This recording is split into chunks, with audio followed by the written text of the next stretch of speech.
हाय, क्या 2026 में web development काफी है?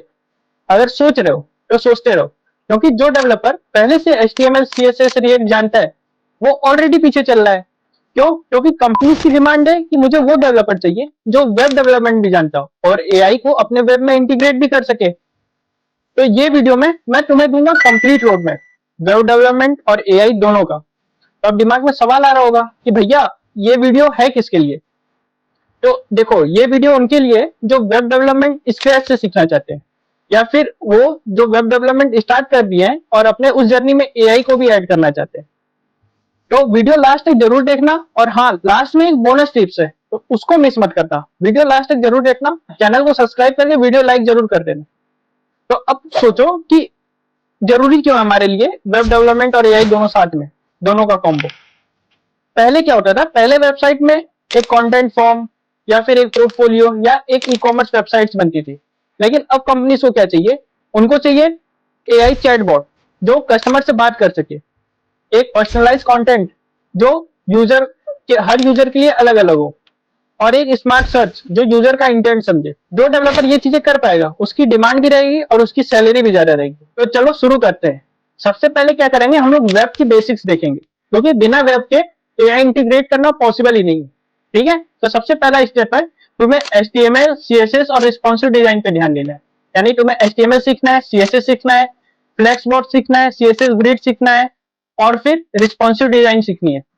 इन सब के बाद आता है जावा स्क्रिप्ट, जो कि वेब डेवलपमेंट की जान है, और इसी से तुम्हारा AI भी इंटीग्रेट होगा। तो इसको बहुत अच्छे से सीखना और बहुत एडवांस सीखना, जैसे एरो फंक्शन, डी स्ट्रक्चरिंग और स्प्रेड फंक्शन, फिर एसिंक अवेट, प्रोमिसेस, फिर DOM manipulation, error handling. Async await को बहुत अच्छे से सीखना, क्योंकि ये जो है यूज होगा तुम्हारा API कॉल में, और सबसे ज्यादा यूज AI में यही होगा। अब देखो, 2026 में फ्रंट एंड का किंग है रिएक्ट, तो तुम्हें रिएक्ट तो सीखनी ही सीखनी है, और इसी का एडवांस वर्जन है नेक्स्ट.js। तो देखो, रिएक्ट में क्या सीखो? कंपोनेंट्स हो गया, प्रॉप्स हो गया, स्टेट हो गए, फिर हुक्स जैसे यूज स्टेट हो गया, यूज इफेक्ट हो गया, यूज रेफ हो गया, उसके बाद राउट्स। ठीक है, रिएक्ट राउट्स। अब देखो नेक्स्ट.js में क्या करना है। नेक्स्ट.js में तुम्हें सीखना है server side rendering, API routes और ऐप राउट्स।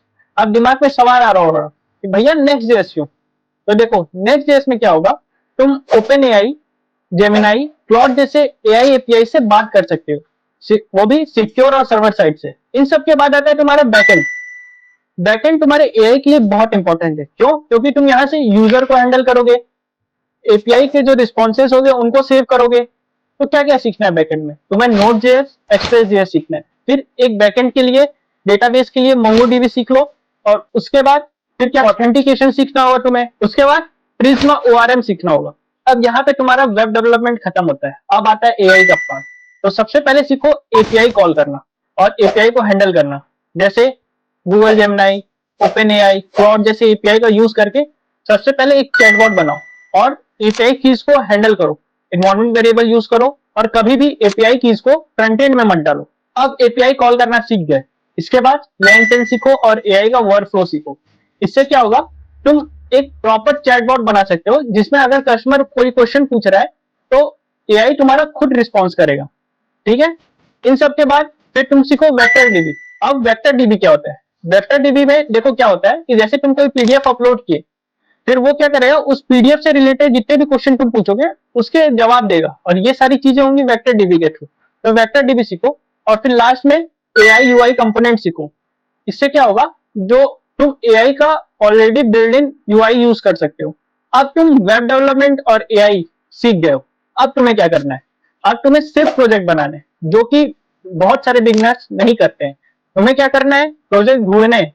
और ऐसा नहीं है कि तुम्हें प्रोजेक्ट खुद से बनाने हैं, पहले एक दो प्रोजेक्ट देखो, देख के बनाओ, और उसके बाद फिर खुद से प्रोजेक्ट बनाओ, और उस वो प्रोजेक्ट में कुछ यूनिक एलिमेंट सेट करो, थिंक करो, डिजाइन थिंकिंग का यूज करो, और इन सब के बाद तुम अपने प्रोफाइल में ऐड करो प्रोजेक्ट्स को, और जॉब रेडी हो जाओगे तुम।